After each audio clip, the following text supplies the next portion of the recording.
Assalomu alaykum, hurmatli guruhimiz a'zolari. Mana apparatimiz tayyor bo'lyapti.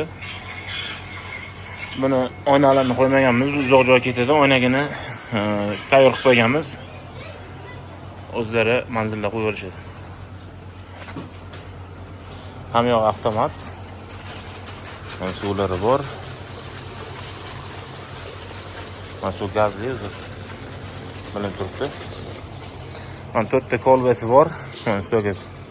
Yana joy kichkina qolganda hisobga aylangan hisobga qo'yilgan. Shudagi vintel hamma narsani tayyor qilib beramiz. Mana konditsionerlar ham yangi shekilga qo'yiladi. Murojaat uchun telefonlarimiz